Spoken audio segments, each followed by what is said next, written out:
আলহামদুলিল্লাহ। আপনারা কেমন আছেন সবাই? আলহামদুলিল্লাহ আলা কুল্লি হাল ওয়া ফি কুল্লি মাকান। আজকে খুব গুরুত্বপূর্ণ একটা টপিক আপনাদের সবার সাথে শেয়ার করব ইনশাআল্লাহু আযজা ওয়া জাল। ওয়া মা তাওফীকি ইল্লা বিল্লাহ আলাইহি তাওয়াক্কালতু ওয়া ইলাইহি উনীব। আমি আজকে ফজরের নামাজের পরে বসে বসে এই টপিকসটা রেডি করছিলাম। টপিকটা হচ্ছে, গতকাল আমাদের সবার প্রিয়, সম্মানিত, শ্রদ্ধেয়, বিশ্ববরেণ্য শীর্ষ স্কলারদের একজন ডক্টর জাকির আব্দুল করিম নায়েক, নাম তো সবাই শুনেছি ইনশাআল্লাহ। সংক্ষেপে বলি আমরা, ডক্টর জাকির নায়েক। তার পুরো নাম ডক্টর জাকির আব্দুল করিম নায়েক। তার সাথে আলহামদুলিল্লাহ আসরের নামাজ পড়ার সৌভাগ্য হয়েছিল। আসরের সালাতের পর থেকে মোটামুটিভাবে 1 ঘন্টা থেকে 1.5 ঘন্টা সব মিলিয়ে তিনি সময় দিয়েছিলেন আমাকে।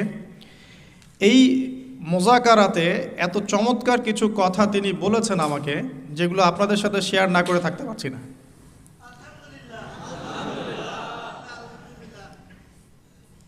আমি একটা কথা বলি আপনাদেরকে শুরুতে, তারপরে সামনে যাই। একজন বিশ্ববরেণ্য স্কলার, দায়ী, আলেম, তিনি যখন আন্তরিকতার সাথে আপনাকে সময় দিবেন, তার সারা জীবনের দিনই অভিজ্ঞতা আপনি অল্প সময় পেয়ে যাবেন। যখন আমি যদি আপনাকে আন্তরিকতার সাথে সময় দেই এবং আমার পুরো লাইফের দিনের যে এক্সপিরিয়েন্স এগুলো শেয়ার করি, তাহলে আপনি 10টা বই পড়ার চেয়ে বেশি জ্ঞান পাবেন ইনশাআল্লাহ। স্বাভাবিক তো এই জন্যে আমি আপনাদের সাথে আজকে এই কনভারসেশনটা শেয়ার করবো ইনশাআল্লাহ। তো আমি একটা জিনিস খুব একটা পছন্দ করি না, আমাকে মাফ করবেন, সেটা হলো শো ডাউন করা বা আই ওয়াশ করা, শো অফ করা। এই কারণে আমরা এখনও কোনো পিকচার আপলোড করি নাই। আমরা বারবার নিষেধ করি যে সেলফি নিয়েন না, ছবি নিয়েন না, ভিডিও নিয়েন না। কাজ করতে দেন, আমাদেরকে কাজ করতে দেন। আমরা যত কাজ করব ইনশাআল্লাহু আযজা ওয়া জাল উম্মার জন্য ভালো হবে। অনেকে মন খারাপ করতে পারেন, মনে করতে পারেন যে ভাইদের অহংকার বেশি হয়ে গেছে নাকি, সময় দেয় না, ভাব হয়ে গেছে নাকি। ব্যাপারটা এমন না। আসলে যত বেশি এগুলোর অহেতুক প্রচার হয় কোনো কারণ ছাড়াই, without any reason, without any ইখলাস, তখন এগুলোতে ভেতর এবং বাহিরের শত্রুদের চোখ লাগে। ভেতর এবং বাহিরের শত্রুদের চোখ লাগে, এবং কিছু কিছু চোখ লাগে এতই খারাপ যে আপনি তখন দায়ীদেরকে আর মাঠে খুঁজে পাবেন না। আমার কথার ইশারা বুঝে নেবেন যে আপনার সবাই ইন্টেলেকচুয়াল অডিয়েন্স এখানে, আলহামদুলিল্লাহ। তো এই কারণে আমরা শো অফে যাচ্ছি না, কিছু প্র্যাকটিক্যাল কথা বলবো ইনশাআল্লাহ। আমি আমার জীবনে, আমি এটা আবেগিত হয়েই বলছি যে এটা ছিল আমার জীবনে একটা স্মরণীয় বিকেল। আমি দাওয়ার কাজ শুরু করেছিলাম 2010 সালের থেকে, 2009-10 সাল থেকে আর কি। প্রথম দিকে মাঠে ময়দানে দাওয়াতি কাজ করতাম, পায়ে হেঁটে হেঁটে। তখন এভাবে বিমানেও কেউ নিয়ে আসতো না, মানুষ চিনতো না, জানতো না। আপনারা আমাকে চেনেন হয়তো 2-3 বছর থেকে। এর আগে আমরা গ্রামে গঞ্জে, চরাঞ্চলে, উত্তরবঙ্গে, এইখানে ওইখানে বিভিন্ন জায়গায় দাওয়াতি সফর দিয়েছি আলহামদুলিল্লাহ। তো আমার স্বপ্ন ছিল যে তার সাথে মিট করার, যেহেতু তার থেকে আমি অনেকটাই ইন্সপায়ার্ড হয়েছি দাওয়াতের ক্ষেত্রে। শুধু আমি না, এরকম লক্ষ লক্ষ যুবক আছেন যারা তার লেকচার শুনে হেদায়েতের পথে এসেছেন, দাওয়াতের কাজ করেছেন। এরকম মানুষকে যখন কাছে পাওয়া যায় তখন তো মনের আবেগ ধরে রাখা যায় না। তো আমি আমার ভাঙাচুরা ইংরেজি দিয়ে তাকে অনেক প্রশ্ন করলাম, অনেক বিষয়ে ভিতর থেকে কিছু ইলমি রস বের করার চেষ্টা করলাম। হয়তো একটা জিনিস আমিও জানি, তিনিও জানেন, কিন্তু তার মুখ থেকে শুনলে আর অনেক বেশি জ্ঞান পাওয়া যায়। তা আমি এখান থেকে আজকে সকালে বসে বসে এগুলো পয়েন্ট আউট করে লিখেছি, যাতে আমি ভুলে না যাই যে আমি কি শুনেছি তার কাছে। আর আজকের লেকচারটা দিলে এটা অনলাইনে থেকে যাবে, সবার কাছে মেসেজ চলে যাবে ইনশাআল্লাহ, যে মৌলিকভাবে তিনি কি কি বিষয় বলতে চান। আমার প্রশ্নের উদ্দেশ্য ছিল একটাই, যে বর্তমান সমসাময়িক প্রেক্ষাপটে ইলমি অঙ্গন, পলিটিক্স, ইকোনমিক্স, ধর্মীয় বিভাজন, আমাদের নৈতিক অবক্ষয়, সব কিছু বিবেচনা করে কিভাবে আমরা এখন দাওয়াতি কাজটা করব। একজন দায়ীর কী কী কোয়ালিফিকেশন থাকা উচিত, আমাদের কোন কোন জায়গায় বেশি ফোকাস করা উচিত, কোন কোন বই পড়া উচিত, কোন কোন স্কলারকে ফলো করা উচিত, কিভাবে আমরা উম্মাকে এগিয়ে নিব, এরকম কিছু প্রশ্ন ছিল আমার। এই সামগ্রিক প্রশ্নগুলোর তিনি কিছু এলোমেলো উত্তর দিয়েছেন, আমি সেগুলোকে সাজিয়েছি আজকে ইনশাআল্লাহ। আশা করি আপনাদের ভালো লাগবে ইনশাআল্লাহ। তো আল্লাহর নামে শুরু করছি। বিসমিল্লাহির রহমানির রহিম। সর্বপ্রথম স্যার উম্মাকে যে মেসেজটা দিচ্ছেন, আমাকে যে মেসেজটা দিলেন, সেটা হলো প্রতিটি দিনই কাজের পিছনে শুধুমাত্র আল্লাহর সন্তুষ্টি উদ্দেশ্য থাকতে হবে। এক, প্রত্যেকটা দিনই কাজের পেছনে উদ্দেশ্য থাকবে শুধুমাত্র আল্লাহর সন্তুষ্টি অর্জন করা। তাই আমরা বলতে পারি আমাদের দিনই কাজের যত প্রেক্ষাপট আছে, যত ক্ষেত্র আছে, এর সব কিছুর ইখলাস ঠিক থাকতে হবে। আল ইখলাস লিল্লাহ, এটা হচ্ছে সবচেয়ে প্রথম কথা। এখন আমি একটু ব্যাখ্যা করি আপনাদের সামনে ইখলাস কি। দিনই ইলম শিখবো কেন, মানুষ আমাকে বড় স্কলার বলবে, এটা ভাবলেই জাহান্নামে যাওয়ার জন্য যথেষ্ট। নামাজ পড়বো কেন, মানুষ আমাকে দেখে নামাজি বলবে, জাহান্নামে যাওয়ার জন্য যথেষ্ট। যাকাত দিব কেন, মানুষ আমাকে দানবীর বলবে, না দিলে মানুষ খারাপ বলবে, আমার জাহান্নামে যাওয়ার জন্যে যথেষ্ট। এখানে এসেছি, সবাই সম্মান দিচ্ছে, মনের মধ্যে একটা অহংকার চলে আসলো, আমি মনে হয় একটু সুপিরিয়র, আমি মনে হয় একটু বেটার, যথেষ্ট, জাহান্নামে যাওয়ার জন্যে যথেষ্ট। ইখলাস মানে কি, প্রতিটা দিনই কাজ শুধুমাত্র এক আল্লাহর সন্তুষ্টির জন্য হতে হবে। আল্লাহু আকবার। এটাই ইব্রাহিম আলাইহিস সালামের ওই স্টেটমেন্টের ব্যাখ্যা। কুলিন্না সলাতি, বলুন আমার সলাত, ওয়া নুসুকি, আমার স্যাক্রিফাইস, কুরবানি স্যাক্রিফাইস, ওয়া মাহইয়ায়া, আমার জীবন, আমার জীবনের সব কাজ, ওয়া মামাতি, আমার মৃত্যু, সব কিছু লিল্লাহি রাব্বিল আলামিন, একমাত্র জগৎসমূহের রব আল্লাহর জন্য। That's all. তো প্রিয় ভাই ও বোনেরা, যারা লেকচারটা শুনবেন অনলাইন অফলাইনে, সর্বপ্রথম নসিহত আজকের টপিকটা হচ্ছে অমূল্য কিছু নসিহত ডক্টর জাকির নায়েক স্যারের মুখ থেকে। এটা আমার লেকচার না, আজকে আমি অনুবাদ করছি আর কি। অমূল্য কিছু নসিহত ডক্টর জাকির নায়েক স্যারের মুখ থেকে। আর কনভারসেশন কিন্তু একরকম হয় না। যে ব্যক্তি কোরআনও তেলাওয়াত করতে জানে না, ইসলামের বেসিক কিছুই জানে না, তার সাথে কনভারসেশন একরকম হবে। আর যিনি একজন আলেম, দায়ী, মুহাক্কিক আলেম, তাদের সাথে কনভারসেশন একরকম হবে। তো সামারিটা এরকম। সর্বপ্রথম যে মূল্যবান নসিহত আজকে আমরা করতে চাচ্ছি নিজেদেরকে, নিজেদের পরিবারকে, আমাদের মা বোনদেরকে, আমাদের দিনী ভাইদেরকে, উম্মাকে, সেটা হলো প্রতিটা ক্ষেত্রে দিনই কাজের উদ্দেশ্য হবে শুধুমাত্র আল্লাহর সন্তুষ্টি অর্জন।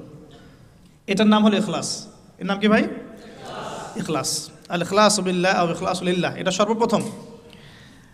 এটা শুধু দিনই ক্ষেত্রেই নয়, বরং দুনিয়াবি যে কাজগুলো আমরা করি, যেমন পিতামাতার সেবা করা, চাকরি বাকরি করা, ব্যবসা বাণিজ্য করা, স্ত্রী সন্তানের ভরণ পোষণ, এই কাজগুলোতেও যদি আমরা শুধু আল্লাহর সন্তুষ্টি কামনা করি, তাহলে মানুষের কাছে কখনো কষ্ট পাবো না ইনশাআল্লাহ।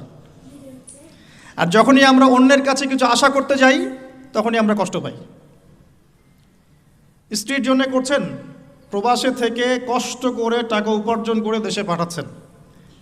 এখন আপনার যদি কাজের উদ্দেশ্য থাকে স্ত্রী আমাকে বেশি ভালোবাসবে ওসিলায়, তাহলে কোনো একদিন আপনি তার ব্যবহারে কষ্ট পাবেন। আর যদি ইখলাস থাকে এরকম, আমি করছি আল্লাহর জন্যে, বিকজ আল্লাহ আমাকে দায়িত্ব দিয়েছেন, স্ত্রীর মুখে খাবার তুলে দিলেও আমি নেকি পাবো, আমি আল্লাহর সন্তুষ্টির জন্য এই কাজ করছি। এরপরে ভালোবাসা থাকবে, অবশ্যই থাকবে, স্ত্রীর প্রতি থাকবে, সন্তানের প্রতি থাকবে, পিতামাতার প্রতি থাকবে, কিন্তু ইখলাস, কাজের মূল উদ্দেশ্যটা কি? আল্লাহ পাকের সন্তুষ্টি অর্জন। এই ইখলাস থেকে আমরা অনেক সরে আসছি বিধায় উম্মার আজ কি অবস্থা হয়েছে।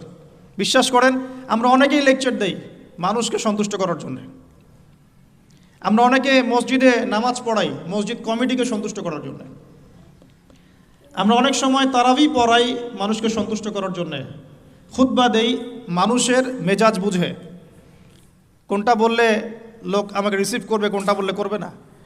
নামাজের কথা বলা যাবে ভাই, সুদের কথা বলা যাবে না, খুব সতর্ক। তো এই যে এগুলো ইখলাসের খেলাফ। বই লিখছি, মানুষ আমাকে চিনবে, জানবে, আমারও দু চারটা বই থাক। ইখলাস লেকচার দিচ্ছি, সংগঠন করছেন, অ্যাসোসিয়েশন, দিনী দাওয়াতি কাজ, সাদাকা, ইখলাস, মানে আমার প্রতিটা কাজের উদ্দেশ্য একটাই, মানুষ আমাকে ভালো বলুক আর খারাপ বলুক, আমাকে হকটাই বলতে হবে আল্লাহর জন্যে। দিস ইজ কল্ড ইখলাস। আল্লাহ পাক আমাদের সবাইকে মুখলেসভাবে দিন পালন করার, প্রচার করার তৌফিক দান করুন। এক নাম্বার। 2, তিনি বলছেন, আমি জিজ্ঞাসা করেছি যে আপনার খুসুসি আমল আমাকে বলুন। এই কথাটা আমি অন্য অনেক আলেমকেই বলেছি জীবনে, যত বড় বড় ওলামায়ে কেরামের সাথে আমার দেখা সাক্ষাৎ হয়েছে, আমি এই প্রশ্নটা করি। কারণ আমি বিশ্বাস করি প্রত্যেকটা মানুষের কিছু খুসুসি আমল থাকে। কেউ রোজা রাখে অনেক বেশি, কেউ নামাজ পড়ে অনেক বেশি, কেউ তেলাওয়াত করে অনেক বেশি, কেউ জিকির করে অনেক বেশি, কেউ পড়াশোনা করে অনেক বেশি। খুসুসি আমল যেটা আল্লাহ রাব্বুল আলামিনের কাছে পৌঁছে যায়, এর ওসিলায় আল্লাহ পাক তাকে মর্যাদা দান করেন। খুসুসি আমল আছে কিন্তু। আমাদের নবী সাল্লাল্লাহু আলাইহি ওয়াসাল্লামের খুসুসি আমল বলুন দেখি। রাতের তাহাজ্জুদ, সবাই ঘুমিয়ে পড়লে নবী সাল্লাল্লাহু আলাইহি ওয়াসাল্লাম জেগে থাকতেন, পা মোবারক ফুলে যাইতো, দাঁড়িয়ে থাকতেন, লম্বা কেরাতে নামাজ পড়তেন। খুসুসি আমল। দাউদ আলাইহিস সালামের খুসুসি আমল ছিল রোজা রাখতেন, একদিন পর পর, খুসুসি আমল। এরকম এক এক সাহাবীর এক এক নবীর এক এক সাহাবীর খুসুসি কিছু আমল আছে। আবু বকর রাদিয়াল্লাহু আনহুর খুসুসি আমল কয়জন জানেন? ফজরের নামাজ পড়ে তিনি দূরে কোথাও চলে যেতেন। উমর রাদিয়াল্লাহু আনহু একদিন ফলো করছেন, যায় কোথায় এই মানুষটা, কারণ তাদের মধ্যে একটা কম্পিটিশন হতো আমলের, মনে আছে? তো কম্পিটিশনটা কোন দিন উমর রাদিয়াল্লাহু আনহু বুঝলেন যে আবু বকর রাদিয়াল্লাহু আনহু অগ্রগামী, এটাও বলে দেই। তাবুকের যুদ্ধে। কোন যুদ্ধে? ইসলামের যুদ্ধেরও বিধান আছে, কিন্তু এখনকার প্রোটেস্ট্যান্ট ইসলাম আবার ওইটা কাট করে ফেলছে আর কি। এখনকার প্রোটেস্ট্যান্ট ভার্সন অফ ইসলামে আছে নামাজ, রোজা, হজ, যাকাত, জিহাদ আউট অফ কন্টেক্সট, ওটা নাই। ওটার আবার অনেক ব্যাখ্যা করা হয়েছে তালগোল পাকিয়ে, যে ওই দিকে যাচ্ছি না। তো পুরো কনসেপ্টটা ক্লিয়ার রাখবো ইনশাল্লাহ। কোরআন সুন্নাহ সবই আছে, পরিবেশ পরিস্থিতি প্রেক্ষাপট বিবেচনায় পদক্ষেপ নিতে হবে নাকি? কেউ অন্যায়ভাবে কোনো মেয়েকে ধর্ষণ করছে, নাউজুবিল্লাহ, আপনার চোখের সামনে পড়ে গেল, আপনি কি তাকে কি দাওয়াত দিবেন, ভাই ধর্ষণ করিয়েন না প্লিজ, রিকোয়েস্ট করতেছি ভাই আল্লাহর ওয়াস্তে ধর্ষণ করিয়েন না, এই কথা বলবেন? আপনার সামর্থ্য থাকলে আপনি হাত দিয়ে প্রতিহত করবেন, পিটনি দিবেন, কেসের আওতায় আনবেন, আইনের আওতায় নিয়ে আসবেন, মৃত্যুদণ্ড দিবেন, এই তো করবেন। এই মা বোনরা যদি আমাদের কেউ হয়, নাউজুবিল্লাহ, তখন আপনার এগ্রেশন কেমন হবে? তার মানে পরিবেশ পরিস্থিতি প্রেক্ষাপট বিবেচনায় বিধান প্রয়োগ করতে হবে। তো ইসলামে পরিপূর্ণ বিধানই আছে, এই কনসেপ্টটা ক্লিয়ার রাখবো। তারপর যেটা বলছিলাম যে তাবুকের যুদ্ধে নবী সাল্লাল্লাহু আলাইহি ওয়াসাল্লাম বললেন যে তোমাদের যা যা সম্পদ আছে আল্লাহর রাস্তা নিয়ে আসো, কারণ তাবুক যুদ্ধের সফর অনেক লম্বা ছিল, অনেক লম্বা, পায়ে হেঁটে প্রায় 1-1.5 মাস যেতে হয়েছে রোমানদের সাথে প্রথম ব্যাটল, যদিও এই ব্যাটলটা একটা অসমাপ্ত রূপে ফিরে আসতে হয়েছে গরমের মধ্যে। এই তাবুকের যুদ্ধেই কিছু কিছু সাহাবী অংশ না নেওয়ার কারণে সূরা তাওবার মধ্যে আয়াতুন নিফাক নাজিল হয়েছে, পড়ে দেখেন। 3 জন সাহাবী যে সবাই তাকে বয়কট করে ফেললো, পড়ে দেখেন। এখন এই সময় উমর রাদিয়াল্লাহু আনহু তার ঘরে যত সম্পদ ছিল তার অর্ধেক নিয়ে আসছেন, অর্ধেক রেখে দিয়েছেন, রেখে নবীর সামনে উপস্থিত করেছেন, ইয়া রাসূলুল্লাহ আমার ঘরে যত সম্পদ ছিল তার অর্ধেক দিয়ে দিলাম। সুবহানাল্লাহ।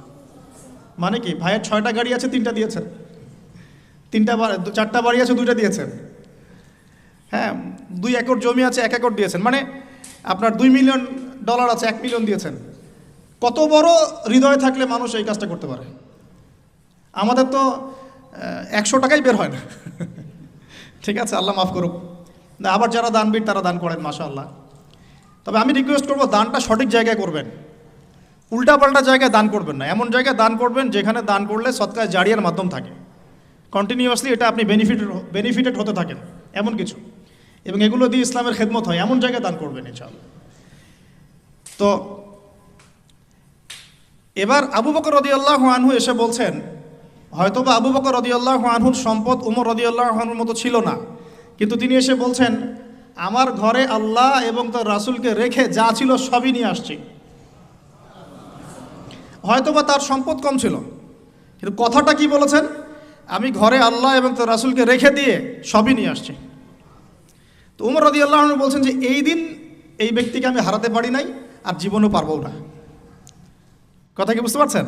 এখন আবু বকর রাদিয়াল্লাহু আনহু ফজরের নামাজের পর কোথাও চলে যান, খুসুসি আমল। কোথায় যান? উমর রাদিয়াল্লাহু আনহু এখন ফলো করছেন।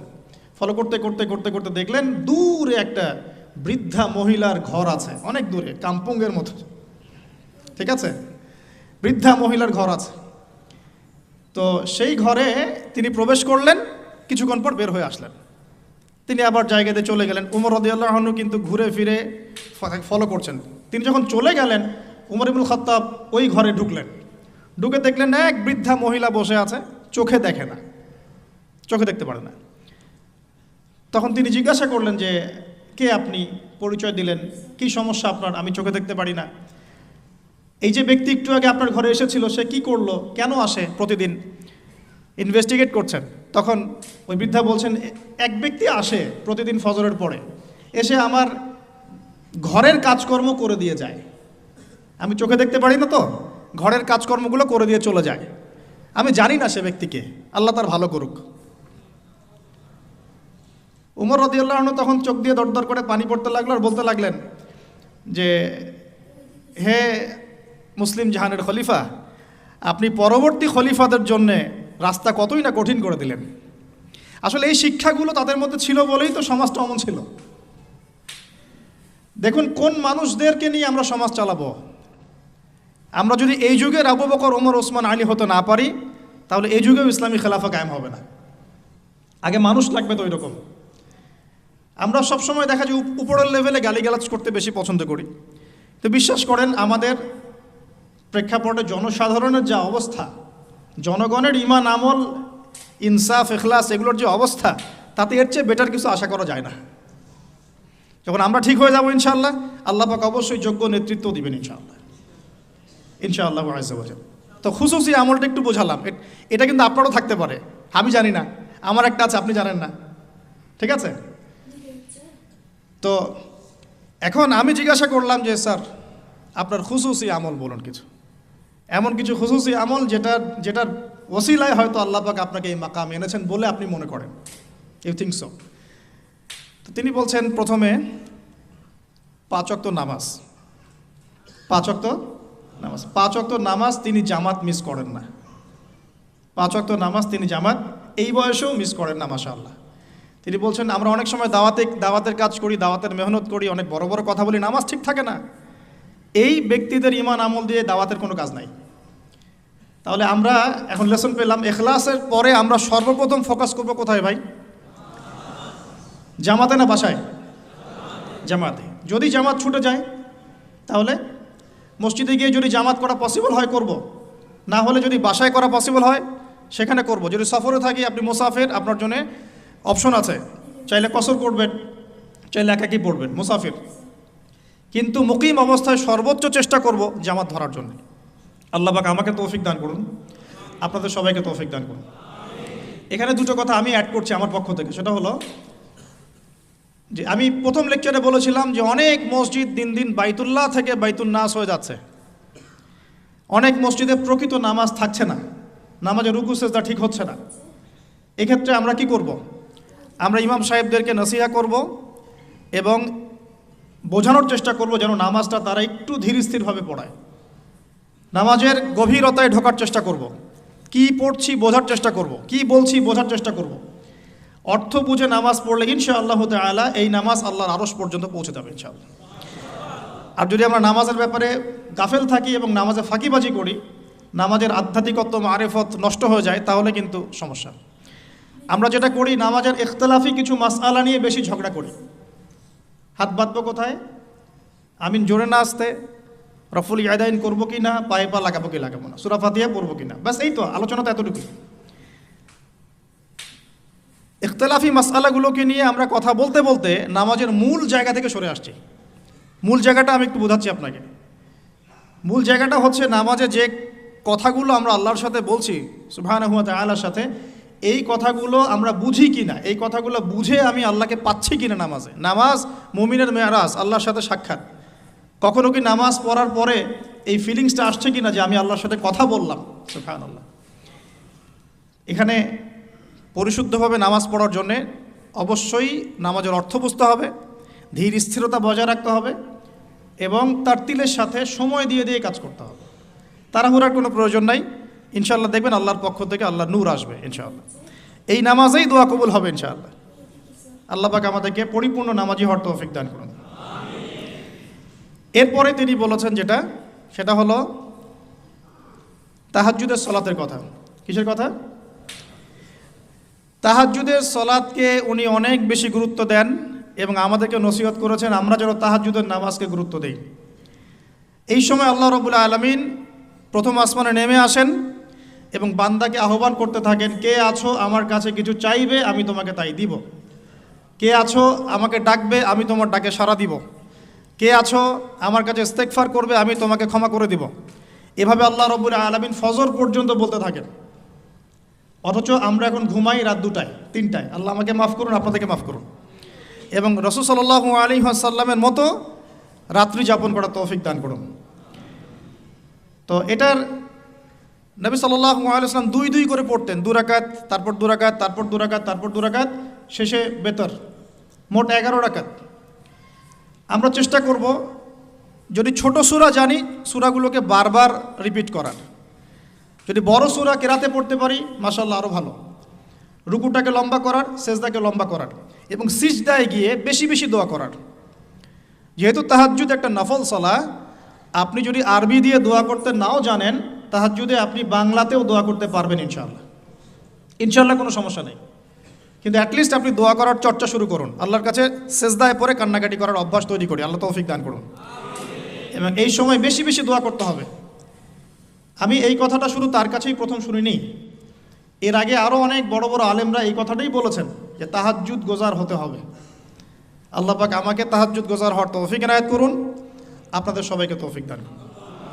পয়েন্টস একটু বেশি, এই জন্য আমি শর্ট করছি, কারণ একটা পয়েন্টস নিয়ে অনেক লম্বা কথা বলা যায়, অনেকগুলো পয়েন্টস আছে। এরপরে তিনি যেটা বলেছেন সেটা হলো প্রতিটা কাজে সুন্নাতকে অনুসরণ করা।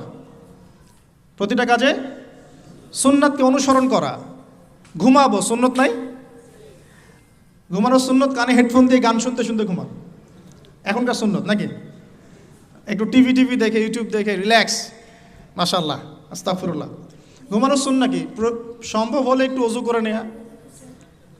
আচ্ছা, তারপরে সূরা ফালাক, সূরা নাস, ইখলাস পড়া, হাত দুটো একত্রিত করে ফু দিয়ে এভাবে পুরো গা মাসাহ করা। এই কাজটা আরও 2 বার করা, মানে ইন টোটাল 3 বার করা। এরপর সূরা কাফিরুন পড়া। ঘুমানোর সময় যে সূরা কাফিরুন পড়ে তাকে আল্লাহ পাক শিরক থেকে মুক্ত রাখবেন ইনশাআল্লাহ। আর শিরকের গুনাহ কিন্তু আল্লাহ মাফ করেন না। এই গুনাহ ছাড়া যে কোনো গুনাহ আল্লাহ পাক যাকে ইচ্ছা মাফ করতে পারেন, তওবা করলে সেটা আলাদা বিষয়। আর সূরা বাকারার শেষের 3টা আয়াত পড়া। নবী সাল্লাল্লাহু আলাইহি ওয়াসাল্লাম বলেছেন সূরা বাকারার শেষের 3 আয়াত রাত্রেবেলা পড়লে সারা রাত ইবাদতের নেকি পাওয়া যায়।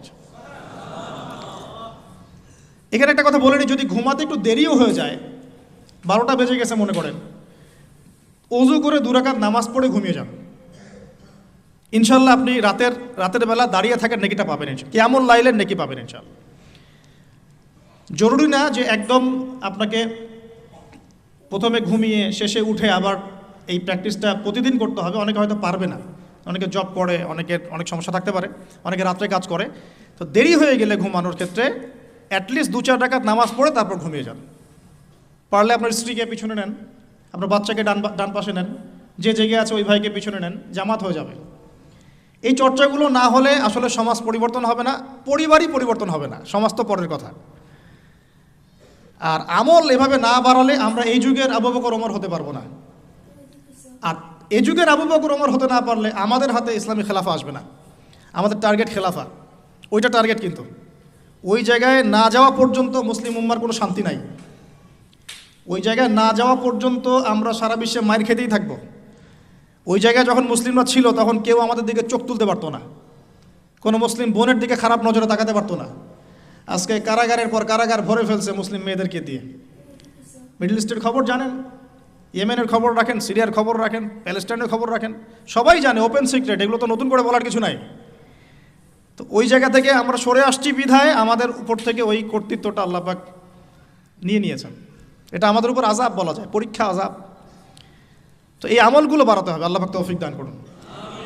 এবং দোয়া, এখন এই সময় প্রচুর দোয়া করতে হবে, এবং দোয়ার মধ্যে নিজের ব্যক্তি, নিজের পরিবার, নিজের সুস্বাস্থ্য, নিজের এলেম, নিজের হালাল রিজিক, হ্যাঁ, নেক আমলের তৌফিক, জীবনের লক্ষ্যগুলোর তৌফিক, পরিবারের শান্তি, উম্মার জন্য দোয়া, নির্যাতিত মুসলিম ভাই বোনদের জন্য দোয়া, হ্যাঁ, ওলামায়ে কেরাম যারা মাজলুম তাদের জন্য দোয়া, এই দোয়াগুলো থাকবে ইনশাআল্লাহ। আল্লাহ পাক আমাদেরকে বেশি বেশি দোয়া করার তৌফিক দান করুন এবং আমাদের দোয়াগুলো আল্লাহ পাক কবুল করুন, আমিন।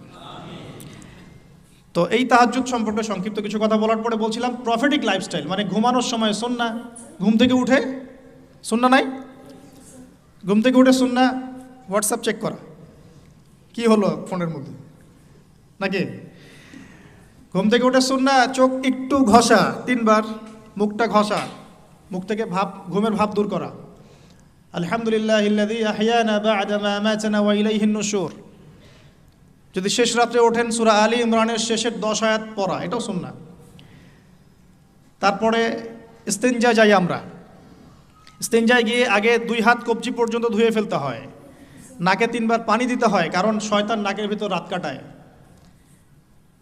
এটা আমরা দেখতে পারি না, শয়তান এবং জিন শয়তান অনেক কিছু করে আমাদের সাথে, তারা আমাদেরকে বদনজর দেয়, তারা আমাদেরকে দেখে, আমাদেরকে ওয়াসওয়াসা দেয়, অনেক কিছু করে, আমরা বুঝতে পারি না। আল্লাহ পাকের ফেরেশতারা, আল্লাহ পাক যদি ফেরেশতাদের মাধ্যমে এই নিরাপত্তা না দিতেন আমাদেরকে জিনরা উড়িয়ে নিয়ে চলে যেত। হ্যাঁ, এর এত দুষ্ট প্রকৃতির মানব সৃষ্টি মাখলুক, এর মধ্যে ভালো মন্দ আছে, খারাপদের কথা বলছে। তো ওয়াশরুমে যখন ঢুকছেন ওখানেও কিন্তু শয়তান আছে, শয়তান রাত কাটায় আমাদের 2 পায়ের মাঝখানে এবং নাকের 2 গহ্বরের মাঝখানে। এই জন্যে ঘুম থেকে উঠে 3 বার নাকে পানি দিতে হয়, আর আগে হাত ধুয়ে নিতে হয়। তারপরে বাথরুমে ঢোকার সময় আমরা ডান পা ইউজ করব না, আগে বাম পা, বের হওয়ার সময় ডান পা। দোয়া বিসমিল্লাহ আল্লাহুম্মা ইন্নী আউযু বিকা মিনাল খুবসি ওয়াল খাবাইস। এখনকার টয়লেট যেগুলো হচ্ছে, মানে যা চলছে আর কি ইংলিশ, এখানে নবী সাল্লাল্লাহু আলাইহি ওয়াসাল্লামের মতো বসা সম্ভব না। আমি আপনাদেরকে 100% গ্যারান্টি দিয়ে বলছি, এটা আমার ইস্তেহাদ, কেউ আমার সাথে একমত হতে পারে, নাও হতে পারে। ইয়াজুজ আর মাজুজের যত খাসলত আছে না, চরিত্র, এই সব চরিত্র পশ্চিমা বিশ্বের মধ্যে আছে, এটা আমার ফাইনাল স্টেটমেন্ট। ইয়াজুজ আর মাজুজের চরিত্র, আমি বলিনি যে এরাই তারা, তা বলি নাই, বলেছি এদের ইয়াজুজ মাজুজের যে চরিত্রটা, এই পুরোটাই পশ্চিমাদের মধ্যে আছে। বাথরুমের টয়লেট থেকে নিয়ে ওয়ার্ল্ড অ্যাফেয়ার্স পর্যন্ত এরা চেঞ্জ করে ফেলেছে, ওদের নিজের মতো করে ফেলেছে, আর আমরা এটা ফলো করছি। নবী সাল্লাল্লাহু আলাইহি ওয়াসাল্লাম বসতেন বাম পায়ে ভর দিয়ে, ডান পা খাড়া করে। যে কোনো আলেমদেরকে জিজ্ঞাসা করবেন, হাদিসের কিতাব মোতালা করবেন, বাম পায়ে ভর দিয়ে ডান পাটা একটু উঁচু করে, এইভাবে যারা বসে তাদের মানে টয়লেটটা খুব ক্লিয়ার হয়, খুব সুন্দর মতো হয়ে যায়। এখন আপনি কিভাবে ইংলিশ টয়লেটে বসবেন এভাবে, আমাকে বলেন? উঠে বসতে গেলে তো ব্রেক শেষ, আপনি নিজেই ভিতরে তখন। তো আবার কিছু দেখলাম যে বোল রেখে দেওয়া হয়েছে, দাঁড়ায় করতে হবে, 1 নাম্বার লাগলে দাঁড়ায় করতে হবে, আর সবগুলো সেম মাপ, আর মানুষ কেউ লম্বা কেউ খাটো, আর কারো যদি সেম না হয় তাহলে কি করবে, এটা একটা বিষয়। তো আল্লাহ মাফ করুক। দেখেন প্রতিটা জায়গাতেই সুন্নতের খেলাফ কাজ হচ্ছে, আর এখানে কিভাবে, আমি তো মাঝে মাঝে এগুলো ইউজ করতে বাধ্য হই, আর মনে মনে গালি দিই ওদেরকে, মনে মনে গালি দিই, গায়রিল মাগদুবি আলাইহিম ওয়ালাদ-দাল্লিন, গায়রিল মাগদুবি আলাইহিম ওয়ালাদ-দাল্লিন, মাগদুব আর দাল্লিন, সব জায়গায় ফিতনা সৃষ্টি করে দিয়েছে। এগুলোতে যে পরিমাণ পানি অপচয় হয়, আপনি শাওয়ার নিচ্ছেন, ছেড়ে দিলেন, বালতির পর বালতি পানি চলে যাচ্ছে শাওয়ার নিতে। নবী সাল্লাল্লাহু আলাইহি ওয়াসাল্লাম পাত্রের মধ্যে পানি নিয়ে শাওয়ার নিতেন, পানির অপচয় হতো না। ইভেন আমরা এখন অজু করি, আমরা নিজেরাও তো করে ফেলি, ছেড়ে দিলাম, অজু করতেই আসি, 1 বালতি পানিতে অজু করে ফেলছি। সব জায়গায় সমস্যা হচ্ছে। সো সুন্নাহ লাইফস্টাইল মানে কি, প্রতিটা সুন্নাহ আমাকে ধরতে হবে, তো বুঝতে হবে। আল্লাহ পাক আমাদেরকে তৌফিক দান করুন। তো দেখেন ওয়াশরুম নিয়ে আর কি আর বলবো, এটা তো এখন আপনি অ্যাভয়েডও করতে পারবেন না, না হলে আর কি করতে হবে, বাগানে চলে যেতে হবে আপনাকে, আরেক সমস্যা। আস্তাগফিরুল্লাহ। তো কেন বললাম, কারণ আমার একটু আগে ওয়াশরুমে যাওয়ার প্রয়োজন ছিল, আমি চাইতে পারি নাই, কারণ এখানে কোনো বাংলা কিছু পাইলাম না, সব ইংলিশ। আর আমার যে কাপড়, এই কাপড় আমাকে নামাজ পড়তে হবে এখন, মাগরিব এশা। তা আমি সফরে মুসাফির আছি, কাপড় চেঞ্জ করা তো ইজি না আমার জন্য। এখন ওইখানে কতজন ইউজ করে গিয়েছে, ওইখানে বসার পরে আমার এই কাপড় চোপড় পাক থাকবে কিনা এটা সন্দেহ না। আর আপনারা তো খুব ভালো করে জানেন কবরের শাস্তি হয় মূলত দুইটা কারণে। যত বেশি কবরের শাস্তি হচ্ছে এখন সব কিন্তু বড় বড় পাপের কারণে হচ্ছে না।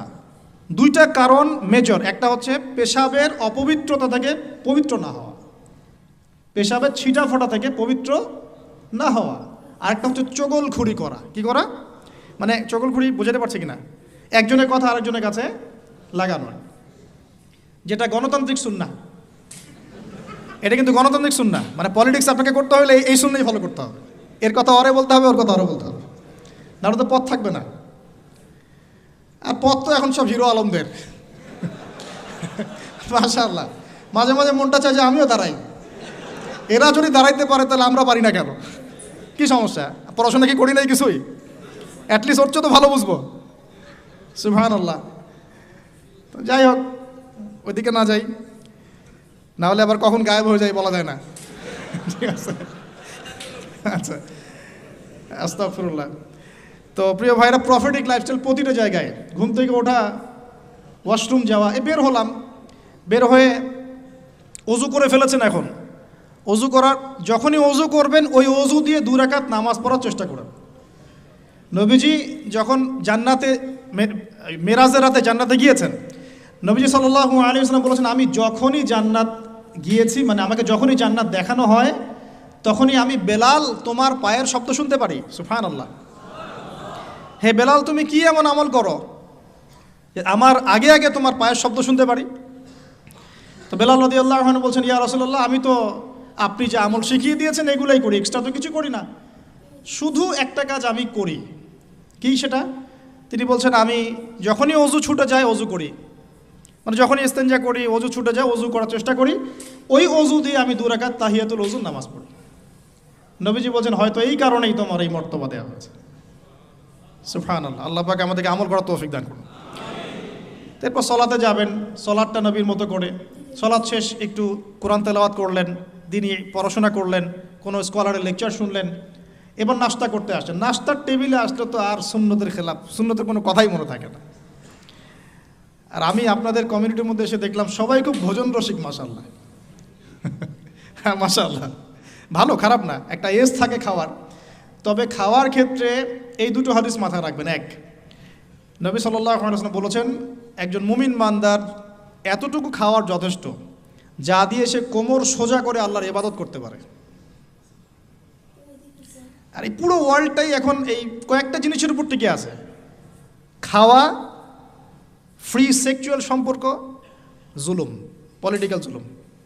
খাবে, ওপেন সেক্স করবে, মদপান করবে, হ্যাঁ, পরকালে কনসেপ্ট ভুলে এই দুনিয়ার জীবনে যা যা পাওয়া যায়, মদ, ক্যাসিনো, জুয়া, খাওয়া, নারী, আর মুসলিমদেরকে মারো আর কাটো। আর শয়তানি একটা শাসন শুরু হয়েছে। তো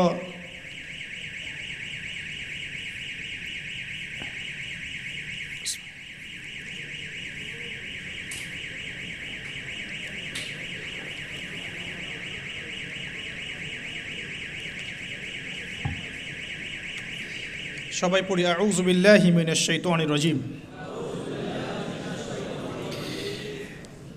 তো যেটা বলছিলাম যে খাওয়ার ক্ষেত্রে কয়টা হাদিস মনে রাখবেন ভাই?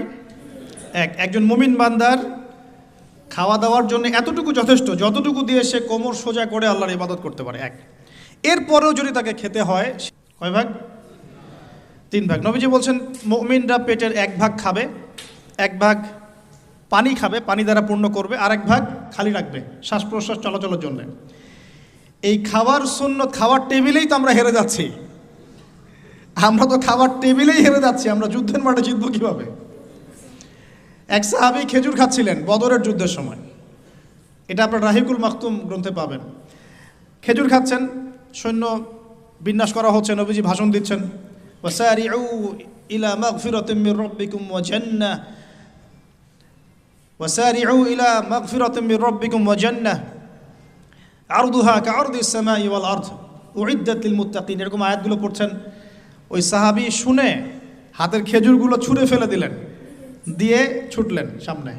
একজন সাহাবী তার আগে বলেছিলেন যে খাবার শেষ করো। তিনি বলছিলেন যে এগুলো খেতে অনেক সময় লেগে যাবে। বীর বিক্রমে যুদ্ধ করেছে এই সাহাবী, শহীদ হয়ে গেছেন। তো খাবার ভোগবিলাসটাকে তারা কিভাবে দেখতেন আর কি, একটু দেখালাম কিভাবে তারা এটাকে মানে জাস্টিফাই করতেন। এখন উমর রাদিয়াল্লাহু আনহু একটা কথা মনে পড়ে গেল। উমর রাদিয়াল্লাহু আনহুর সময় একটা দুর্ভিক্ষ হয়েছিল কিন্তু। তো ওই সময় জনগণ খাবার সংকটে ভুগছে বলে খলিফাতুল মুসলিমিন উমর রাদিয়াল্লাহু আনহু দীর্ঘদিন শুধুমাত্র রুটি আর জাইতুনের তেল খেয়েছিলেন। শুধুমাত্র রুটি আর জাইতুনের তেল। শাসক কাকে বলে? মুসলিম শাসক। হ্যাঁ, আমাদের সমাজও আছে মাশাআল্লাহ। দুর্ভিক্ষ যখন হয় তখন তারা সিঙ্গাপুর এই সেই ঘুরে বেড়ায় মাশাআল্লাহ। হ্যাঁ, টোটালি উল্টা। মানে জনগণের ঘরে খাবার থাক না থাকে, আমার ঘর ফিল আপ থাকলে হইল আর কি। জ্বর হলেই সিঙ্গাপুর, হাত ভাঙলে কানাডা। হ্যাঁ, ভিতরে আরও বড় সমস্যা হলে আরও বড় বড় রাষ্ট্র যেগুলো, ওখান থেকে আবার সুস্থ হয়ে এসে মাশাআল্লাহ আবার শুরু হয়ে গেল যা তাই। আল্লাহ পাক তাদেরকে হেদায়েত দান করুক, দোয়া করি। তো খাবার সম্পর্কে দুটো হাদিস মাথায় নিয়ে নিলাম। এখন আমরা হাইজেনিক খাবারগুলো খাওয়ার বেশি চেষ্টা করব। আমরা যে খাবারগুলো খাচ্ছি ইদানিং, এই খাবারগুলোতে বেশিরভাগই আমাদের ক্ষতি হচ্ছে। এই ক্ষতিগুলো আমরা 20 থেকে 35 বছর এজে আমরা বুঝতে পারবো না। 35 ক্রস করে গেলে আমরা বুঝতে পারবো যে কী ক্ষতি হয়েছে। এই জন্য ইয়াং যারা আছেন, লেকচার শুনছেন, খাবার এবং ফিজিক্যাল এক্সারসাইজ এগুলোর ব্যাপারে খুব সচেতন হতে হবে। আল্লাহ পাক তৌফিক দান করুন। এই বিষয়ে ডক্টরদের পরামর্শ নেবেন, তারা আরও ভালো বলতে পারবেন। তো প্রফেটিক লাইফস্টাইল মানেই আমার ঘুম, আমার ইস্তেঞ্জা, আমার ওযু, আমার নামাজ, আমার খাওয়া, আমার পড়াশোনা, ইবাদত, কোরআন তেলাওয়াত, জিকির আজগার, ইভেন আপনার জব সেকশন, আপনার এডুকেশন সেকশন, পলিটিক্যাল সেকশন, সব কিছুকে নবী সাল্লাল্লাহু আলাইহি ওয়াসাল্লামের সুন্নাহ মতো ঢেলে সাজানো, এটার কথা তিনি বারবার বলছেন। যদি আমরা ভালো দায়ী হতে চাই, বড় আলেম হতে চাই, দিনের জন্য কিছু করতে চাই, আমাদেরকে আগে নিজের উপরে এই দিনটা প্রতিষ্ঠা করতে হবে। আল্লাহ পাক তৌফিক দান করুন। তো বললাম ইখলাসের কথা, সালাতের কথা, 5 ওয়াক্ত সালাত, তাহাজ্জুদ, প্রফেটিক লাইফস্টাইল। এরপরে তিনি যেটা ফোকাস করছেন, নসিহত করলেন, সেটা হলো সিজদায় বেশি বেশি দোয়া করো। সিজদায় বেশি বেশি দোয়া করো। এই দোয়াগুলো আপনারা শিখবেন হিসনুল মুসলিম বই থেকে। কোন বই? এখনই প্লে স্টোরে যান, দেখেন এখানে হিসনুল মুসলিম অ্যাপস দেওয়া আছে। যে কোনো বিষয়ের দোয়া, স্পেশালি সকাল এবং সন্ধ্যার দোয়াগুলো ছাড়বেন না। সেজদায় গিয়ে নিজের জন্য দোয়া করবেন, বাবা মার জন্য দোয়া করবেন, আত্মীয় স্বজনের জন্য দোয়া করবেন, উম্মার জন্য দোয়া করবেন, আমাদের মা বোনদের জন্য দোয়া করবেন, সন্তানদের জন্য দোয়া করবেন, আলেম ওলামাদের জন্য দোয়া করবেন, মুসলিম নেতাদের জন্য দোয়া করবেন, সবার জন্য, মাজলুম ভাই বোন সবার জন্য দোয়া করবেন। পারা যাবে তো ইনশাল্লাহ?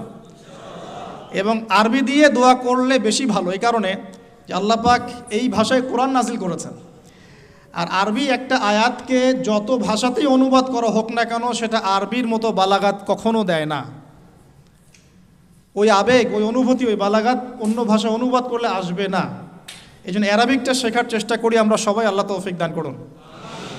আরবি শেখার চেষ্টা করতে হবে, অ্যাটলিস্ট এতটুকু আরবি যতটুকু শিখলে আমি কোরআনের অর্থটুকু বুঝতে পারি। আমি বলছি না আপনি মুফাসসির হয়ে যাচ্ছেন, আমি বলছি না যে আপনি একদম ফকি হয়ে গেছেন, এত বড় লেভেলের কথা বলছি না। অ্যাটলিস্ট আপনাকে কোরআন যেন আমি পড়ে বুঝতে পারি, এই পর্যন্ত ইনশাআল্লাহ তাআলা আমাকে পড়তে হবে। কোরআন যেন বুঝতে পারি, এই পর্যন্ত আমাকে আরবিটা শিখতে হবে। আল্লাহ পাক তৌফিক দান করুন। আমি একটা ওয়েবসাইটের নাম বলে দিই। এই ওয়েবসাইট সম্পর্কে স্যারের সাথে কালকে কথা হয়েছে। এটা piece TV Bangla, piece TV Urdu যখন ছিল, পিস টিভি উর্দু সম্ভবত এখনও আছে। ওখানে একটা কোর্স চালু ছিল www.understandquranacademy.com, understandquranacademy.com। এখানে ডক্টর আব্দুল আজিজ আব্দুর রহিম নামে একজন ওস্তাদ আছেন। তার কোরআন শিক্ষার অনেক ছোট ছোট সুন্দর সুন্দর কোর্স আছে।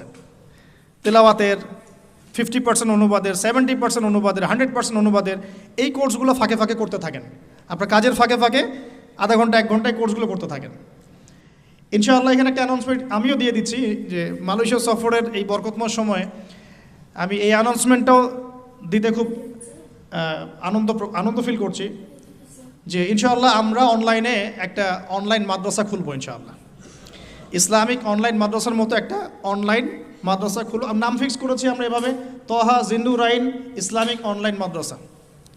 এখানে আমরা জেনারেল শিক্ষিত ভাই বোনদের জন্যে কোর্সের পর কোর্স লঞ্চ করবো ইনশাআল্লাহ তাআলা।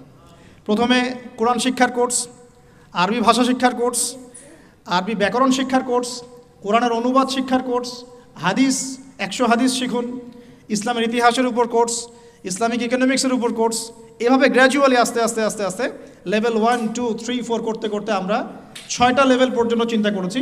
6 লেভেল পর্যন্ত যাওয়ার পরে ইনশাল্লাহ আপনি একজন দায়ী, একজন মধ্যম মানের আলেম, মানে আমি তো বলছি বড় আলেম আমি আপনাকে বানাতে পারবো না, মধ্যম মানের আলেম, দায়ী, দিনের বুঝওয়ালা মানুষ, এই লেভেল পর্যন্ত আপনার জ্ঞান পৌঁছে যাবে ইনশাআল্লাহ আযজা ওয়া জাল। আর এখানে শুধু আমি নিজেই ইনভলভ তা নয়, আমি শুধু ক্লাস নিব এমন নয়, মহিলাদের জন্য মহিলা টিচার থাকবেন, আমি ছাড়া আরও অনেক বরেণ্য ওলামায়ে কেরাম এখানে ক্লাস নেবেন ইনশাআল্লাহ। আল্লাহ পাক আপনাদের সবাইকে সেই কোর্সগুলো এনরোল করার তৌফিক দান করুন, আমিন। তো এই জিনিসগুলো শেখা উচিত। দোয়াগুলো বেশি বেশি সিজদায় করবেন। সিজদায় যদি আপনি আরবিতে দোয়া করতে না জানেন, সেক্ষেত্রে নফল সালাতে আপনি বাংলায় দোয়া করতে পারবেন ইনশাআল্লাহ। এটা নিয়ে অনেকের মধ্যে একটা কনফিউশন আছে, আজকে কনফিউশন ক্লিয়ার করলাম। ফরজ নামাজে বাংলা ভাষা ইউজ করবেন না। নফল সালাতে আপনি সিজদায় যদি আরবি না জানেন, বাংলাতে মনের ভাষায় দোয়া করতে পারেন ইনশাআল্লাহ তাআলা, কোনো সমস্যা নেই। আল্লাহ কবুল করার মালিক। কবুলের মালিক কে? আল্লাহ পাক সব ভাষার মালিক। ভাষা সব সৃষ্টি করেছেন কে? আল্লাহ পাক। আচ্ছা, একটু গুটিয়ে নিতে হবে আমাকে, বিকজ আমার ফ্লাইট আছে আজকে। তো আমি আরও যে পয়েন্টসগুলো নিয়েছি তার মধ্যে কয়টা বলেছি? 5টা। 6 নম্বর পয়েন্ট হচ্ছে মুজাহাদা। তিনি বলেছেন এই আয়াত থেকে, ওয়াল্লাযীনা জাহাদু ফীনা লানাহদিয়ান্নাহুম সুবুলানা। সূরা আনকাবুতের শেষের দিকে আছে, আল্লাহ পাক বলেছেন যারা আমার পথে প্রচেষ্টা চালায়, যারা আমার দ্বীনের পথে চেষ্টা করে, প্রচেষ্টা চালায়, আমি আল্লাহ তাদেরকে হেদায়েত দান করি। সুবহানাল্লাহ। আমি আল্লাহ তাদেরকে পথ দেখাই। একটু পরিবেশ বজায় রাখেন প্লিজ। ওয়াল্লাযীনা জাহাদু ফীনা লানাহদিয়ান্নাহুম সুবুলানা। যারা আমার জন্যে, আমার দ্বীনের জন্যে, আমার পথে প্রচেষ্টা চালাবে, স্ট্রাইভ করবে, আমি আল্লাহ তাদেরকে পথ দেখাবো ইনশাআল্লাহ। তা আমি জিজ্ঞাসা করেছিলাম যে কিভাবে আপনার মতো হতে পারি, তো তিনি বললেন এক কথার এক ফাঁকে যে মুজাহাদা, মুজাহাদা, খুব বেশি প্রচেষ্টা। এই বয়সেও বলছেন খুব বেশি প্রচেষ্টা, মানে ইখলাস ঠিক রেখে, নামাজ কালাম ঠিক রেখে, তাহাজ্জুদ ঠিক রেখে, দোয়া কালাম ঠিক রেখে খুব বেশি প্রচেষ্টা চালাতে হবে। গঠনমূলকভাবে প্রচেষ্টা চালালে যে ফলাফল পাওয়া যায়, আজকের এই মাহফিলে তো তার প্রমাণ। আপনারা কি এটা সাকসেস করার জন্য চেষ্টা করেন নাই? কষ্ট করেছেন, শ্রম দিয়েছেন, অর্থ দিয়েছেন, ভলেন্টিয়ার ক্রিয়েট করেছেন, আজকে মাশাআল্লাহ এত সুন্দর একটা পরিবেশ। এভাবে সারা দুনিয়াতে দিন প্রতিষ্ঠা করা সম্ভব হবে ইনশাআল্লাহ, যদি আমরা সবাই যার যার জায়গা থেকে প্রচেষ্টাটা সর্বোচ্চ রাখি এবং ঐক্যবদ্ধ হওয়ার চেষ্টা করি। আমাদের মধ্যে বারবার এক কথাই বলছি আমি, অনেক মত পার্থক্য থাকতে পারে, কিন্তু তারপরেও আমরা ঐক্যবদ্ধ থাকবো ইনশাআল্লাহ। সবার মতামতকে সম্মান করব, মাযহাবি ফিকহটাকে সম্মান করব। ওই ভাই শাফিঈ মাযহাব মানে আমি হানাফি ফিকহ ফলো করি, কোনো সমস্যা নাই। ওই ভাই হানাফি মাযহাব মানে ওই ভাই হাম্বলি মাযহাব মানে, কোনো সমস্যা নাই।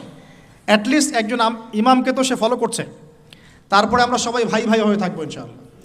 ইখতিলাফ থাকতে পারে, তার মতকে সম্মান করব, আমার মতকে সে সম্মান করবে, এই মানসিকতা তৈরি করতে হবে। আল্লাহ পাক তৌফিক এনায়েত করুন। এরপরে মুজাহাদার কথা বলতে গিয়ে তিনি বলছেন, মুজাহাদার সময়, এই চেষ্টা প্রচেষ্টার সময় খুব করে আল্লাহর উপর তাওয়াক্কুল রাখতে হবে, আল্লাহর প্রতি পূর্ণ ভরসা রাখতে হবে। ইব্রাহিম আলাইহিস সালামের মতো, হাসবি আল্লাহ ওয়া নি'মাল ওয়াকিল, কোনো সমস্যা নেই, আল্লাহ আমার সাথে আছেন, তিনি আমাকে পথ দেখাবেন ইনশাআল্লাহ। মুসা আলাইহিস সালামের মতো, কাল্লা ইন্না রাব্বি মাইয়া সায়াহদিন, তার বাহিনী বলছে, মানে বনু ইসরাইল বলছে, পিছনে ফেরাউনের বাহিনী, সামনে লোহিত সাগর, ইন্না লামুদরাকুন, আমরা ধরা পড়ে গেলাম। তখন মুসা আলাইহিস সালাম বলছেন, কাল্লা, কখনো নয়। ওই রকম সিচুয়েশনে তিনি বলছেন, কাল্লা, কখনো নয়, ইন্না রাব্বি মাইয়া সায়াহদিন, আমার রব আমার সাথে আছেন, তিনি আমাকে পথ দেখাবেন ইনশাআল্লাহ। সেম কথা বলেছেন আমাদের প্রিয় নবী হযরত মুহাম্মদ সাল্লাল্লাহু আলাইহি ওয়াসাল্লাম গারে সওরে। আবু বকর সিদ্দিক বলছেন উপর থেকে তারা আমাদেরকে দেখে ফেলবে, তিনি বলছেন না, লা তাহজান, তুমি দুশ্চিন্তা করো না, ইন্নাল্লাহা মা'ানা, আল্লাহ আমাদের সাথে আছে। এই তাওয়াক্কুল, আল্লাহর প্রতি এই পূর্ণ তাওয়াক্কুল যার থাকবে, ইন্নাল্লাহা ইউহিব্বুল মুতাওয়াক্কিলিন, আল্লাহ পাক এই তাওয়াক্কুলকারীদেরকে আল্লাহ পাক ভালো রাখেন। ফালইয়াতাওয়াক্কালিল মুতাওয়াক্কিলুন, আল্লাহর প্রতি ভরসাকারীরা যেন আল্লাহর প্রতি ভরসা রাখে। আমরা সবাই আল্লাহর প্রতি পূর্ণ আস্থা রাখবো ইনশাআল্লাহ, সব ঠিক হয়ে যাবে ইনশাআল্লাহ, শুধু আমাদেরকে আমাদের ঈমান, আমল, আকীদা, আমাদের মুজাহাদা, ইউনিটি, এই জায়গাগুলো ঠিক করতে হবে। পারবো না ইনশাআল্লাহ? আল্লাহ পাক আপনাদের সবাইকে কবুল করুন, আমিন। এরপর তিনি বলেছেন দলীয় সাম্প্রদায়িকতা পরিহার করতে। এটা কেমন? ওই যে ধর্মীয় কিছু বিভাজন আছে, একবার এক দলে ঢুকে গেছেন, অন্য ভাইকে আর ভাই মনে হয় না, সালাম দেওয়ার সময় খুঁজে খুঁজে সালাম দেয় যে ও আমার গ্রুপের কিনা, অন্য গ্রুপের হলে সালাম দেয় না। এই ন্যারো মাইন্ডেড মানসিকতা ত্যাগ করতে বলেছেন। আমরা সবাই মুসলিম। তিনি বলছেন ওয়ামান বারবার এই একটা বলেন, আপনারা তো শোনেনি, ওয়ামান আহসানু কাওলাম মিম্মান দাআ ইলাল্লাহ ওয়া আমিলা সালিহান ওয়া ক্বালা ইন্নানি মিনাল মুসলিমিন। ওই ব্যক্তির চেয়ে শ্রেষ্ঠ আর ভালো কে আছে, আহসান কে আছে? যে ব্যক্তি বলে, যে ব্যক্তি মানুষকে আল্লাহর দিকে আহ্বান করে এবং নিজে সৎ আমল করে আর বলে আমি মুসলিমদের একজন, আমি মুসলিমদের একজন। নবী সাল্লাল্লাহু আলাইহি ওয়াসাল্লাম এই পরিচয় নিয়েই দাওয়াতি কাজ করেছেন। আমরা মুসলিম, এটা আমাদের মৌলিক পরিচয়। এরপরে আপনার কোনো যৌগিক পরিচয় থাকতে পারে, কিন্তু ওই পরিচয়কে কেন্দ্র করে আমরা আমাদের মধ্যে ডিভাইডেশন করব না, ক্রিয়েট করব না ইনশাআল্লাহ। ঠিক আছে ভাই? একমত তো নাকি? আলহামদুলিল্লাহ। এখন আমরা ধর্মীয় সাম্প্রদায়িকতা যেগুলো আমাদের দলীয়করণ, এই ফেরকাগুলো থেকে একটু ব্রড মাইন্ডেড হওয়ার চেষ্টা করি। যদি আপনি কোনো দলকে ভালোবাসেন বা কোনো দলের সদস্য হয়ে থাকেন তাও সমস্যা নাই, কিন্তু অন্য ভাইকে কাফের মনে করিয়েন না। আমার রিকোয়েস্ট এতটুকু, অন্য ভাইকে কাফের মনে করিয়েন না, সেও মুসলিম। আর এই অ্যারোগেন্সিটা কিন্তু ইবলিসের অ্যারোগেন্সি। ইবলিস বলেছিল না, জানা খায়রুম মিন, আমি তো তার চেয়ে উত্তম, খালাকতানি মিন নার, আমাকে আল্লাহ আপনি সৃষ্টি করেছেন আগুন দিয়ে, ওয়া খালাকতাহু মিন তিন, আদমকে সৃষ্টি করেছেন মাটি দিয়ে, আমি কেন ওকে সেজদা করতে যাব? এই যে এটাকে কি বলে? অ্যারোগেন্সি, অহংকার, উদ্ধত আচরণ। এই আচরণের কারণেই তো সে শয়তান হয়ে গেল। অতএব আমরা নিজেদেরকে অন্যর থেকে সুপিরিয়র না ভাবি। আমি যে বড় বড় কথা বলছি, এর চেয়ে ওই ভাইয়ের আমল বেশি হতে পারে, ওই ভাইয়ের চেয়ে এই ভাইয়ের আমল বেশি হতে পারে। কে জানে কার আমল নামায় কত নেকি আছে আর কোন আমল আল্লাহর কাছে কবুল হবে, এটা তো আল্লাহই ভালো জানে। অতএব আমাদের সবাইকে তাসকিয়া অর্জন করার চেষ্টা করতে হবে, আত্মশুদ্ধি। আল্লাহ পাক তৌফিক এনায়েত করুন। এরপর তিনি বলেছেন আমি আমার ছেলেকে এখানে পড়িয়েছি, কিন্তু ডিগ্রি সার্টিফিকেট সব কিছু নয়। কথাটা খুব ভালো লেগেছে আমার কাছে। ডিগ্রি সার্টিফিকেট সব কিছু নয়, ডিগ্রি পেলাম, সার্টিফিকেট পেলাম, এইটা ওইটা, এগুলোই আমার কাছে আলেম, স্কলারশিপের মানদণ্ড নয়। এলেম আল্লাহর পক্ষ থেকে আসে এবং ওলামায়ে কেরামদের সামনে বসে বসে যে সিনাই যে এলেমটা আসে, এটাই হচ্ছে জ্ঞান। এই যে কালকে ওনার সাথে বসে এই যে এতগুলো কথা শুনলাম, এই যে জ্ঞান আমি পেলাম না, এটা তো আমি 20টা বই পড়ে পেতাম না। ব্যাপারটা বুঝতে পারেন নাই? একটা সার্টিফিকেট পেয়েছি ধরেন অনলাইন একটা মাদ্রাসা থেকে যে আমি মাস্টার্স করেছি, কিন্তু এই জ্ঞানগুলো যদি আমি না পেতাম তাহলে কি আমার জ্ঞান পূর্ণাঙ্গ হতো? তো এটাই তিনি বোঝাতে যাচ্ছেন সম্মানিত সেই মেহমান স্যার, যে ডিগ্রি এবং সার্টিফিকেটই সবসময় জ্ঞানের মানদণ্ড নয়। জ্ঞান আল্লাহর পক্ষ থেকে আসবে। কখন আসবে? যখন আমরা এই বেসিকগুলো ঠিক করব এবং বরেণ্য রিনাউন্ড ওলামায়ে কেরামদের কাছে গিয়ে আমরা সরাসরি জ্ঞান নেওয়ার চেষ্টা করব। আপনারা সফর করবেন, ভিজিট করবেন, আলেমদের বাসায় যাবেন, তাদের অফিসে যাবেন, বসবেন, কথা বলবেন, প্রশ্ন করবেন, এভাবে জ্ঞান অর্জন করার চেষ্টা করবেন। আর বইপত্র তো পড়বেন, লেকচার তো শুনবেনই, কিন্তু মূল এটা একটা সোর্স থাকবে জ্ঞান অর্জনের, সরাসরি গিয়ে জ্ঞান নেওয়ার চেষ্টা করা। আল্লাহ পাক আমাদেরকে ওলামায়ে কেরামের সোহবতে গিয়ে জ্ঞান নেওয়ার তৌফিক দান করুন, আমিন। ঠিক আছে? এটাও অবশ্য তিনি বলেছিলেন যে এখন হকপন্থী স্কলার হাতে গোনা যায়, এটাও বলেছেন। সত্যিকারের আলেম এখন হাতে গোনা যায়, এটা খুঁজে বের করতে হবে আপনাদেরকে। যারা হক ও বাতিলকে মিশ্রিত করে না, হককে স্পষ্ট করে, বাতিলকেও স্পষ্ট করে, তারাই প্রকৃত আলেম।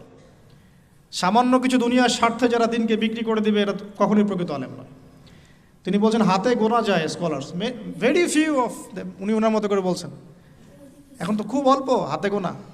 একটা সময় ছিল সলফে সালেহীনদের যুগে অগণিত ওলামায়ে কেরাম, অগণিত। এখন সত্যি হকপন্থী ওলামায়ে কেরাম হাতে হাতে গোনা যায়। আল্লাহ পাক তারপরে আমরা দোয়া করি, আল্লাহ পাক আমাদের সবাইকে হকপন্থী ওলামায়ে কেরামদের সোহবত দান করুন, আমিন। এরপর আমি একটা বড় প্রশ্ন করেছিলাম, যে প্রশ্নটা আমি অনেককেই করি, যে how to establish Islam in bigger region আর গ্লোবাল সারফেস ইত্যাদি। উনি বলছেন, আমি এই কথাটা আমিও নিজে বলেছি আগে, উনি বলছেন যে প্রথমে এত বড় চিন্তা না, প্রথমে চিন্তাটা হচ্ছে নিজের উপরে দিনটা প্রতিষ্ঠা আছে কিনা, নিজে আমি নিজের পরিবারটা ঠিক করতে পারলাম কিনা, আমি দিনের দাওয়াতি কাজ করছি কিনা অ্যাপ্রোপ্রিয়েটলি, আমি সোসাইটি চেঞ্জের কাজ করছি কিনা, এগুলো যখন বিল্ড আপ হবে দেন উই উইল ইমার্জ ইনশাআল্লাহ। তারপরে আমরা বড় স্বপ্ন দেখতে পারি, তার আগে না। এই কথা আমিও বলেছি, তার সাথে আমার চিন্তা এখানে মিলে গেছে। তো আমি টেকনিক্যালি প্রশ্ন করেছিলাম যে আসলে অনেকে তো চেষ্টা করছে, কিন্তু আসলে রাইট ট্র্যাক কোনটা, কোন পদ্ধতিতে চেষ্টা করলে ভালো হবে। উনিও টেকনিক্যাল মানুষ, উনি অ্যান্সার টেকনিক্যালি দিলেন। The right track will be the track of prophet সাল্লাল্লাহু আলাইহি ওয়াসাল্লাম। সঠিক ট্র্যাকটা হচ্ছে নবী সাল্লাল্লাহু আলাইহি ওয়াসাল্লামের ট্র্যাক। তো ওইটা কীভাবে বুঝবো? তাহলে নবীর জীবনী পড়তে হবে।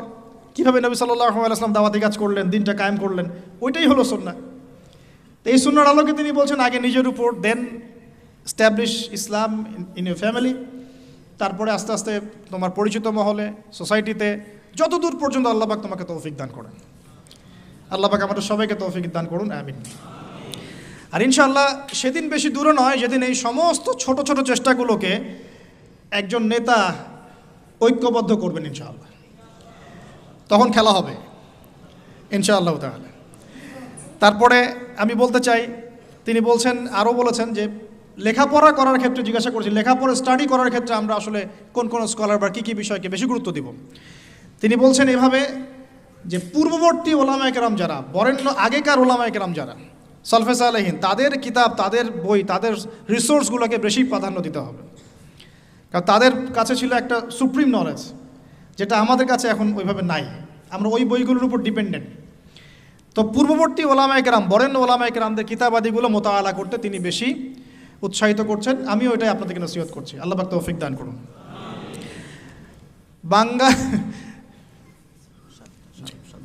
ওকে, থ্যাংক ইউ। আমি শেষ করছি 10 মিনিটের মধ্যে ইনশাল্লাহ। বাঙালি জাতির প্রতি একটা নসিহত করেছেন, বলবো?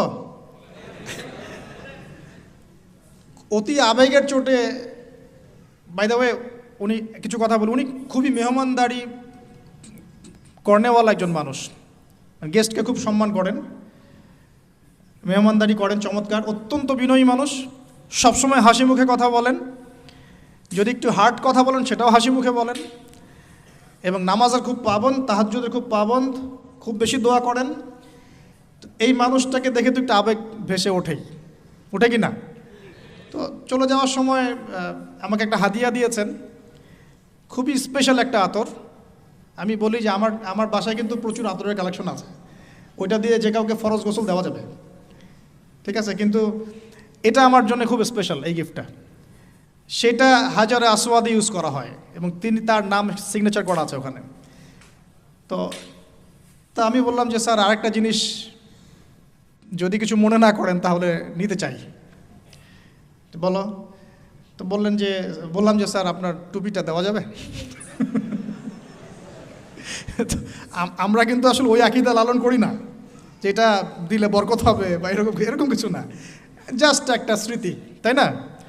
তো তিনি একটু বিরক্ত হলেন, বললেন যে তুমি লেকচারে পুরো বাঙালি জাতিকে বলবা বাংলাদেশিরা কেন টুপি চায় বারবার। মানে এই অভিজ্ঞতা তার আগেও হয়েছে আর কি, ঠিক আছে? টুপি চাইলে বাজার থেকে কিনতে বলো, 10 রিঙ্গেট, কত রিঙ্গেট লাগবে, 5 ringgit, cheap, very cheap, you can buy it, বলছে। তো বলছে তুমি উল্টা বাঙালিদেরকে বলবা তারা যেন আর টুপি না চায়, ঠিক আছে? তো ভাই আপনারা আল্লাহর ওয়াস্তে আর টুপি চায়েন না।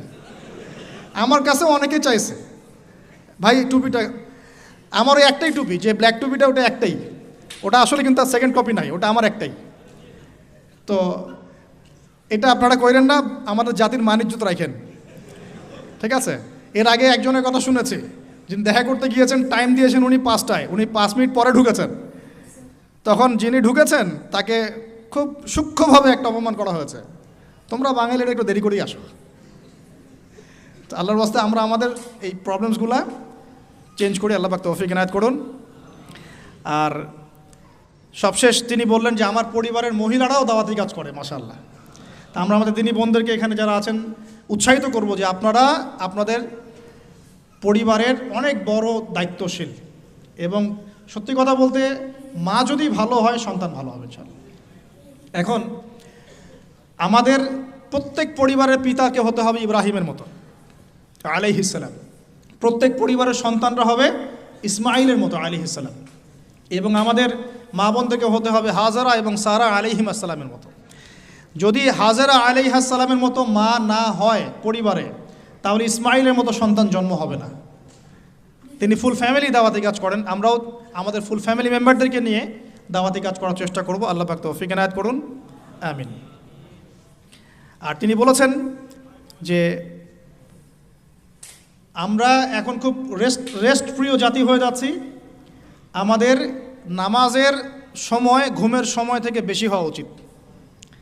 আমাদের নামাজের সময়টা ঘুমের সময় থেকে বেশি হওয়া উচিত, এবং দাওয়ার ক্ষেত্রে আমাদেরকে অবশ্যই অমুসলিমদের মাঝে বেশি বেশি দাওয়াতি কাজ করা উচিত। আল্লাহ পাক আমাদেরকে তৌফিক দান করুন। এবং মুসলিমদের মধ্যে ইসলাহ এবং সংশোধনের কাজ করা উচিত, সবসময় দলিল প্রমাণ ভিত্তিক দাওয়াতি কাজ করা উচিত, এবং যে কথার প্রেক্ষিতে কোনো দলিল পাওয়া যাবে না সেটাকে দেয়ালে ছুঁড়ে ফেলে দেওয়া উচিত। এছাড়া আরও অনেক গল্প হয়েছে, সেগুলো আমি পাবলিকলি আর আলোচনা করছি না। আমরা এই সংক্ষিপ্ত সময়ের মধ্যে অনেক বিষয় উঠে আসলো।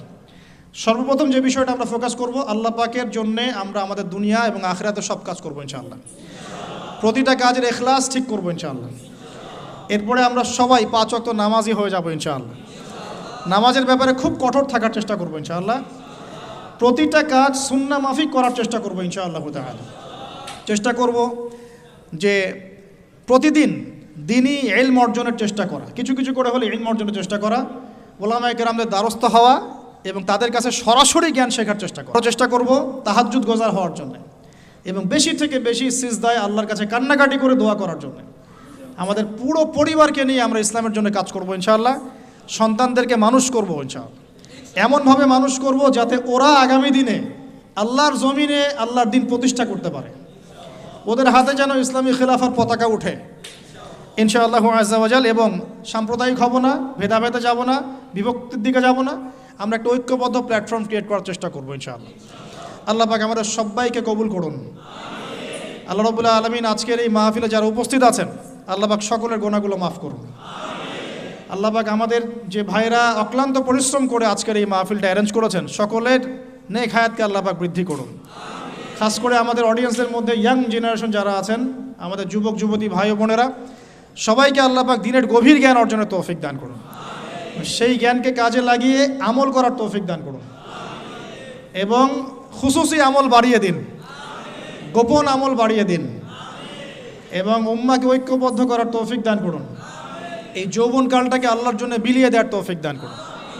আল্লাহ সুবহানাহু ওয়া তাআলা আগামী দিনে দিন ইসলামের বিজয়ে আমাদের সবাইকে জান মাল সময় শ্রম ব্যয় করে দাওয়াত এবং জিহাদ করার তৌফিক দান করুন। আমি আজকের মতো প্রিয় ভাইরা এখানে শেষ করতে বাধ্য হচ্ছি। আমার ফ্লাইট আছে, আমাকে চলে যেতে হচ্ছে। আপনাদের সবশেষে বলবো, পুরো মালয়েশিয়া যতগুলো প্রোগ্রাম হয়েছে, আপনাদের ব্যবহার, আপনাদের আতিথেয়তা, আপনাদের আন্তরিকতা, মেহমানদারিতা আমাকে মুগ্ধ করেছে আলহামদুলিল্লাহ। বারবার আসতে চাই। আর যদি কখনো হিজরত করে চলে আসতে হয়, আমার জন্য জায়গা একটু রাখেন, ঠিক আছে? আর আমার জন্যে, আমার পরিবারের জন্যে, আমার সন্তান সবার জন্য দোয়া করবেন। আমরা আসলে সবাই ফুল ফ্যামিলি টুকটাক অসুস্থ আছি। আল্লাহ পাক যেন সকলকে শেফায়ে কামেলা দান করেন, আর দীর্ঘ নেক হায়াতে তৈয়বা দান করেন। আল্লাহ পাকের জমিনে দিনের বিজয় অর্জন করার, নিয়ে আসার তৌফিক আল্লাহ পাক দান করেন। এবং আমরা যে জায়গায় থাকি সেটা একটা ব্যাটলফিল্ড, সেখানে যেন আমরা ঈমান আমল নিয়ে টিকে থাকতে পারি, সেই দোয়া আমাদের জন্য করবেন ইনশাআল্লাহ। সুবহানাকা আল্লাহুম্মা বিহামদিক, আশহাদু আল্লা ইলাহা ইল্লা আনতা, আস্তাগফিরুকা ওয়া আতুবু ইলাইক। আসসালামু আলাইকুম ওয়া রাহমাতুল্লাহি ওয়া বারাকাতুহু। বারাকাল্লাহু ফীকুম, হাইয়াকুমুল্লাহ।